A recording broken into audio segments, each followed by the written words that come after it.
কে বলছেন আপনি? হ্যালো? আমার একটাই কষ্ট, জানিস তো, শুভর ছেলেটা শুভর মতো হলো না। তোর কপালটা সত্যিই খারাপ রে রাধা, সত্যিই খারাপ। না বাবা, আমার কপালটা না একেবারে সোনায় মোড়া, জানো তো। তাই তো আমি গোমরা মুখের মতো স্বামী পেয়েছি। কি ব্যাপার কি? তোমাকে বললাম যে সার্ভেন্টস কোয়ার্টারে গিয়ে খোঁজ খবরটা নাও ওদের। তা গিয়েছিলে না? খোঁজ খবর নিচ্ছ কি? আমি যাব কি?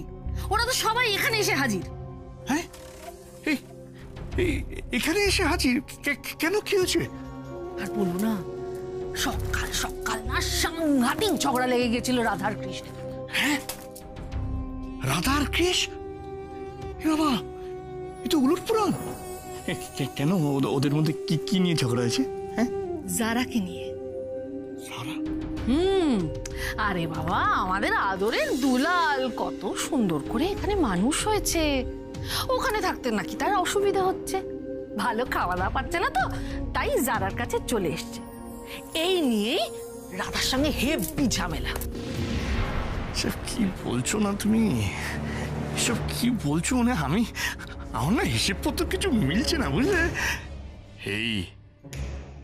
এটা আবার ওদের কোনো নতুন প্ল্যান নয় তো? ফন্দি নয় তো? ওই রাধার যা বুদ্ধি, হুড় করে কলের জলের মতন বুদ্ধির যোগান তো এসেই যাচ্ছে। নতুন করে কোনো ফন্দি আটছে না তো, ফটকা থেকেই যাচ্ছে, বুঝলে? কি বলো তো? না মানে বাড়ি শুদ্ধ লোক যেরকম কৃষের ওপর রে করে পড়লো, বাড়ির সবাই নাটক করছে, এটা মানতে একটু অসুবিধা হচ্ছে। তো একটা জিনিস মাথায় রেখো, কৃষের যদি মতিভ্রম হয় তাহলে কিন্তু আমাদের লাভ। হ্যাঁ, সে তো বটেই। তবে একটা কথা কি বলতো, মানে রাধা যতই ফন্দি করুক, ও নিজের স্বামীর সঙ্গে অন্য কোনো মেয়েকে দেখেও নাটক করছে, এটা মানতে একটু অসুবিধা হচ্ছে। কি? হতে পারে। দীপঙ্কর,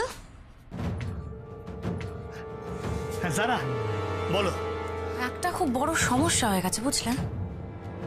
একটা নাম্বার থেকে ফোন এসেছিল আমার কাছে। সে বলছে সে নাকি জানে আমি রণজয় সান্যালকে কোথায় লুকিয়ে রেখেছি। কি কি কি কি বলছো কি যারা? মানে পুলিশ না তো? সিআইডি? হ্যাঁ, কি করে ওরা ট্রেস করে ফেললো আমি বুঝতে পারছি না। বুঝতে পারছি না, আমিও বুঝতে পারছি না। একটা আননোন নাম্বার থেকে ফোন আসছে। Unknown number? এই আননোন নাম্বারে দাও তো দেখি, আমি ফোন করি একবার। দাও। কই? আচ্ছা,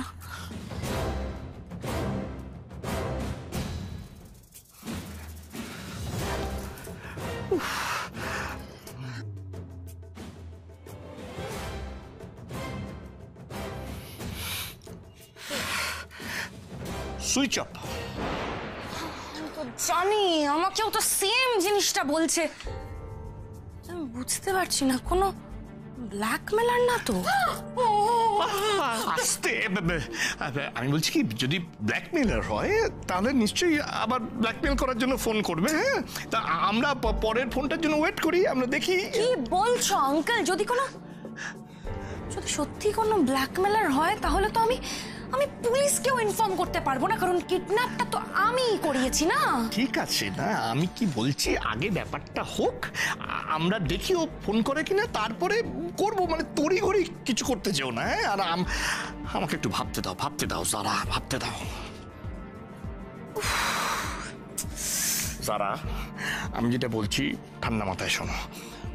তুমি কিন্তু কৃষকে বিশ্বাস করো না। হ্যাঁ, ওকে বাজিয়ে নেবে। ও সত্যি তোমাকে ভালোবেসে তোমার কাছে আসছে, নাকি অন্য কোনো প্ল্যান?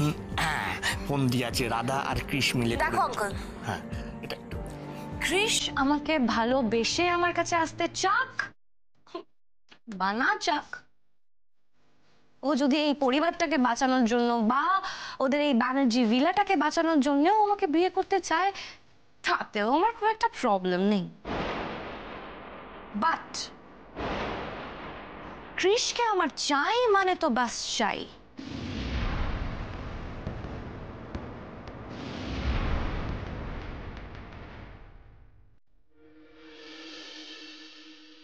ক্রিস, তোর কি হয়েছে বলতো? সকালে এত অদ্ভুত বিহেভ করছিস কেন? আমি যথেষ্ট ডিস্টার্ব দিই, আমি এত প্রশ্নের উত্তর দিতে পারবো না। ডিস্টার্ব মানে? তোমার চেয়ে অনেক বেশি ডিস্টার্ব আমি আর তখন। তোমার ড্যাড এখনো হসপিটালে, তার অপারেশনের টাকার ব্যবস্থা এখনো হয়নি, কোনো কিচ্ছু ব্যবস্থা হয়নি, দাদার কোনো খোঁজ নেই। আর তুমি তুমি দুলালবাবু এতগুলো জিনিস হাতে করে আনলেন, তুমি যা ব্যবহার করলে ওনার সঙ্গে, উনি বাড়িতে পা পর্যন্ত দেননি, ফিরে চলে গেলেন। ডিস্টার্বড আছো তুমি। ওকে ফাইন, হয়তো এই ক্রাইসিসের মধ্যে তোমরা মাথা ঠান্ডা রাখতে পারছো, আমি পারছি না। কি করবো বলো?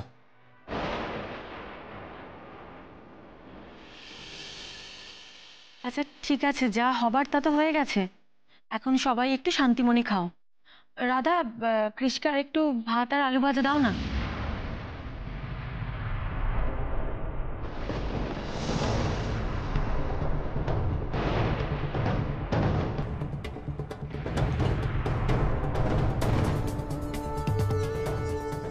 দাদা, এসব তুমি কি দিচ্ছ? ডাল ভাত আলু ভাজা আমি খেতে পারি না।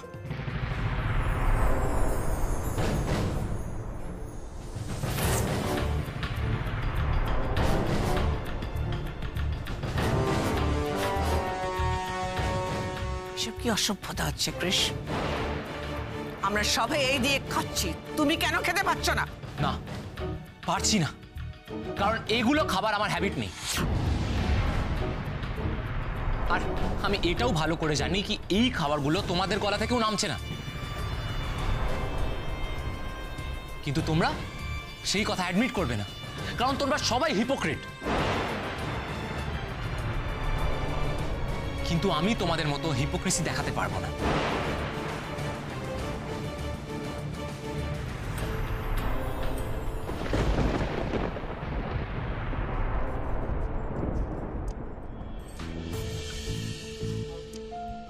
ক্রিস প্লিজ, নিনি পর্যন্ত খাওয়া নিয়ে বায়না করছেন, আর তুই? তাহলে আপনি কি খেতে চান বলুন? পোলাও, কালিয়া? তুমি তো এমন কথা বলছো যেন আমি বললেই তুমি সঙ্গে সঙ্গে সেগুলো আমার সামনে রেখে দেবে। শুধু বড় বড় কথা না।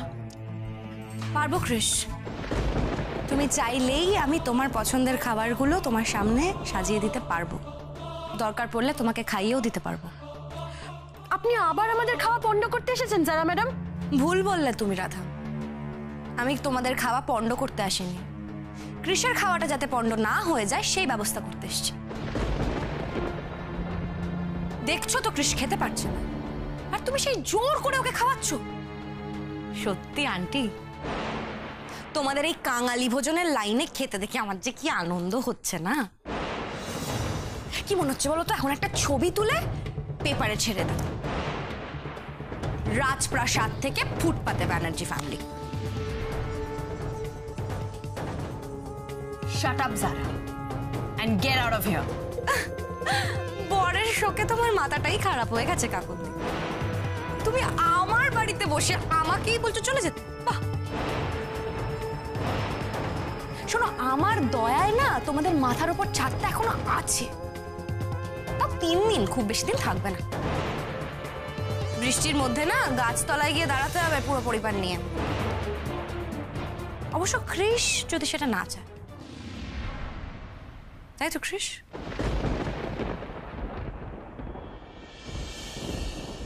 কি হলো কৃষ, চুপ করে কেন আছো? আই এম রিয়েলি স্টার্ভিং জারা, আমার খুব খিদে পেয়েছে, আর এই খাবার আমি মুখে তুলতে পারছি না। তোমার কি মনে হয় কৃষ, আমি আমার শেফকে এতগুলো টাকা মাইনে দিয়ে এমনি এমনি রেখেছি? আমি ওকে লেস স্পাইসি খাবার বানাতে বলে দিয়ে এসেছি তোমার জন্য। চল আমরা আজকে একসাথে ডিনার করব। না যারা ম্যাডাম, গোমরা মুখো আমাদের সঙ্গে ভাত ডালি খাবেন। মা যদি কষ্ট করে খেতে পারেন তাহলে উনি কেন পারবেন না? তুমি কি অন্ধ হয়ে গেছো রাধা? দেখতে পাচ্ছ না কৃষ খেতে পারছে না? নাকি তোমার কাছে কৃষের খাওয়ার থেকে তোমার ইগোটা বেশি? কৃষ, এত কথা বলে না টাইম ওয়েস্ট করছি আমরা। চলো চলো আমরা একসাথে ডিনার করব। কৃষ, তুমি যারার সঙ্গে কোথাও যাবে না। No way. রাধা, ওকে তুমি আটকাও। যারা বারবার ছুঁচ হয়ে ঢুকে ফাল হয়ে বেরোবার চেষ্টা করে, এটা হতে দিও না। শোনো আন্টি, কৃষ আমার সাথে যাবে, আমার সাথে খাবে, আর দরকার পড়লে আজকের রাতটা ও আমার বাড়িতেই থাকবে। ছি ছি ছি ছি, ভাগ্যিস মাকে কদিনের জন্য গুরুদেবের আশ্রমে পাঠিয়ে দিয়েছিলাম। মা এইসব দেখলেন একদম সহ্য করতে পারতেন না। এই শোনো, কে কি সহ্য করতে পারবে পারবে না সেটা আমার জানার দরকার নেই। আমার ট্রফি এখন আমার হাতের মুঠোয়, সেটা কেউ আমার থেকে নিতে পারবে না। আর তাছাড়া কৃষ, রাধা তোমার জন্য ডে 1 থেকে আনলাকি। প্লিজ কৃষ, এবার ওকে ছাড়ো, আমার সাথে চলো। কে লাকি আর কে আনলাকি সেটা আগামী 3 দিনের মধ্যে প্রুভ হয়ে যাবে সারা। তুমি ভাবছো তুমি আমাদের নিয়ে খেলছো? তুমি যে নিজেই কবে আমাদের মোহরা হয়ে গেছো সে তুমি নিজেও জানো না। কৃষ, তুমি চলো, আমার সাথে চলো। না, উনি কোথাও যাবেন না, উনি কোথাও যাবেন না। রাধা, আমার খুব খিদে পেয়েছে, প্লিজ ট্রাই অ্যান্ড আন্ডারস্ট্যান্ড। এতদিন ধরে আমি অ্যাডজাস্ট করছি, সবকিছুর একটা লিমিট থাকে, আর সেই লিমিটটা পেরিয়ে গেছে। যারা চলো। Radha, good night. আজকে রাতের মতো তোমরা এই ডাল ভাত খেয়ে শতরঞ্চি পেতে ঘুমিয়ে চলো। কৃষ, কৃষ, কৃষ, শোন, যাস না। কৃষ, লিসেন। ছেলেটার হলোটা কি? দুদিন আগে কৃষ আর আজকে কৃষকে আমি মেলাতেই পাচ্ছি না। আমায় ক্ষমা করো মা, আমি জানি গোমরা মুখের ওপর তোমাদের খুব রাগ হচ্ছে, কিন্তু সত্যিটা আমি তোমাদের বলতে পারছি না। আর একটু সময় যাক, নিজেরাই সব বুঝতে পেরে যাবে। কি গো গণেশ দাদা, অ্যাক্টিংটা ভালো হচ্ছে না? মোনা, মোনা। Yes madam. ও স্যার, আপনি এসে গেছেন? ডিনার রেডি আছে, আমি সার্ভ করতে বলি? হ্যাঁ চলো। না, থাক, একটু পরে। পরে কেন কৃষ? এই তো তুমি বললে তোমার খুব খিদে পেয়েছে। স্যার, আমার ভালো লাগছে না। এই রাধা না আমার খাবার মুডটাই নষ্ট করে দিয়েছে, আমার কিছু ভালো লাগছে না। এবার তুমি বুঝতে পারছো তো কৃষ, ওই মেয়েটা তোমাকে কোথায় নিয়ে নামিয়েছে? তাছাড়া আমি সত্যিই বুঝতে পারছি না তুমি ওই গাইয়া মেয়েটার কাছে কেন এতদিন ধরে পড়ে আছো কৃষ। আর তোমাকে কি বলছি, তোমাদের পুরো পরিবারের লোকজন, ইনফ্যাক্ট আমার আন্টি নাকি ওই মেয়েটার জন্য সার্ভেন্টস কোয়ার্টারে গিয়ে আছে। তোমরা সবাই মিলে ওই মেয়েটার জন্য কেন এত কষ্ট করছো? আমি যাই হোক, ওর কথা বলে আমার মুড অফ করার মতো টাইম নেই। আপাতত আমরা একসাথে ডিনারটা করি।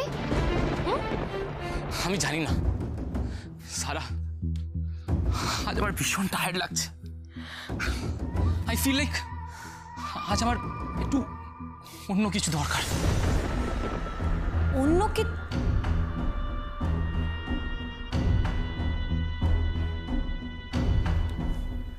বুঝেছি, তোমার অন্য কিসের দরকার।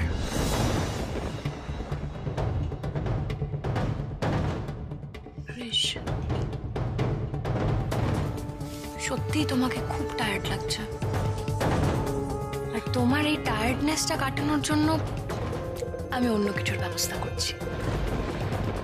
ততক্ষণ তুমি ওপরে যাও, একটু রিল্যাক্স করো, আমি তোমার অন্য কিছুটা নিয়ে আসছি।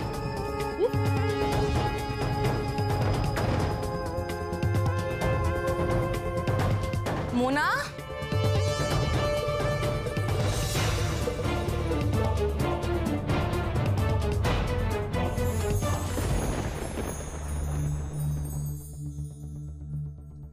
শুধু আজকের রাতটাই আছে আমার হাতের মধ্যে। যেভাবেই হোক না কেন জারার মুখ থেকে সমস্ত কথা বার করতে হবে। কিন্তু যদি সেটা আমি না করতে পারি তাহলে সমস্ত লিগ্যাল প্রসিডিং সামলে 3 দিনের মধ্যে নিলামিটা আটকাতে পারবো না।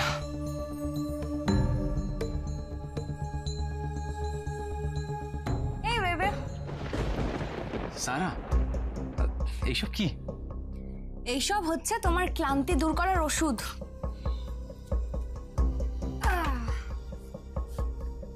এই কিছু দিনে তোমার রাতের ঘুম তো চলে গেছিল, এবার একটু তোমার রিল্যাক্স করা উচিত।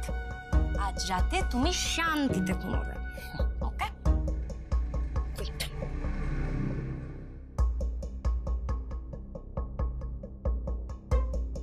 গ্রেট সারা, আমি যেটা করতে চাইছি সেটা তুমি নিজেই সহজ করে দিলে।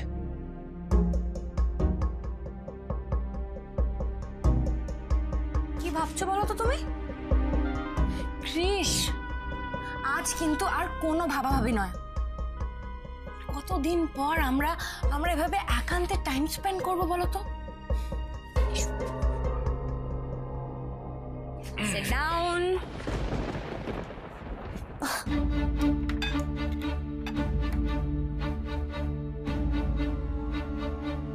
আমার আর একা একা এভাবে থাকতে ভালো লাগছে না কৃষ। আমি কবে থেকে তোমাকে ছাড়া একা একা আছি বলো তো? তুমি কবে ওই গাইয়া মেয়েটাকে ছেড়ে আমার কাছে আসবে কৃষ? আসবো সারা, আমাকে একটু সময় দাও। একবার আমি রাধাকে ডিভোর্স দিয়ে দিই, তারপর আমি পুরোপুরি তোমার হতে পারবো। আর শুধুমাত্র সেই দিনটার অপেক্ষা কৃষ, তোমার আর আমার বিয়ের দিনটা। চিয়ার্স। চিয়ার্স।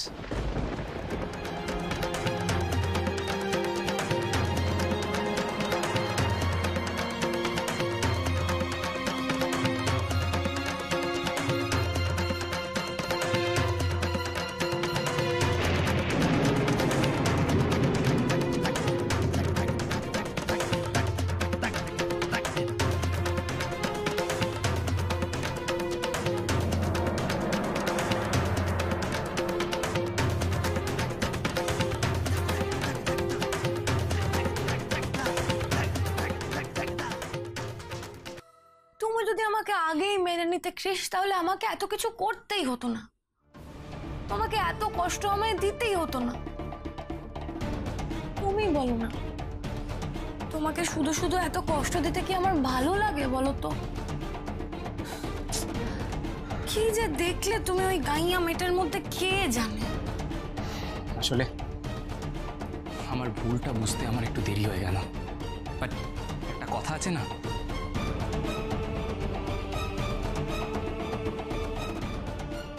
বেটার লেট দেন নেভার।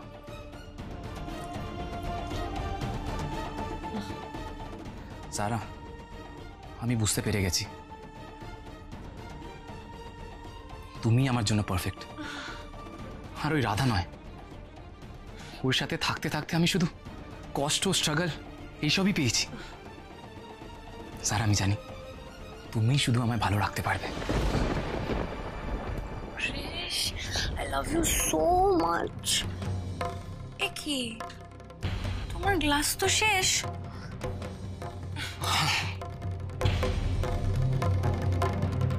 আচ্ছা কৃষ, রাধা যেরকম নাছোড়বান্দা মেয়ে,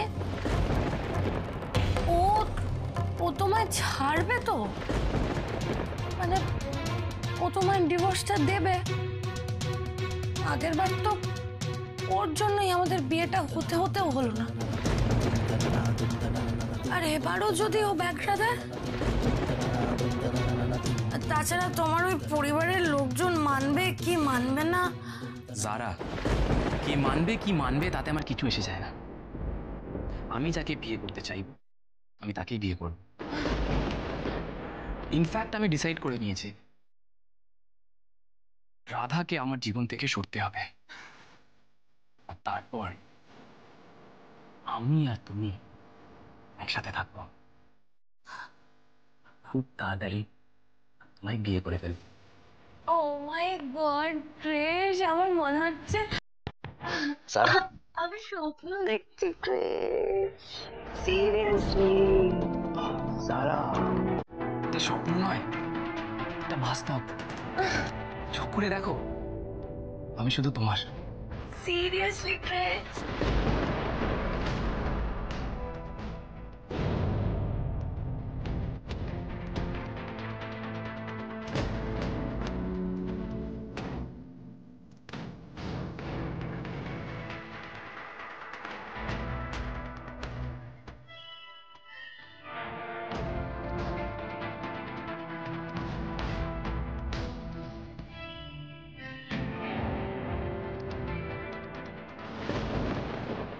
আজ আমাদের ঠকাবার ফল কনিষ্ঠতা আপনাকেও দিচ্ছে সারা ম্যাডাম, আপনাকেও ঠকতে হচ্ছে।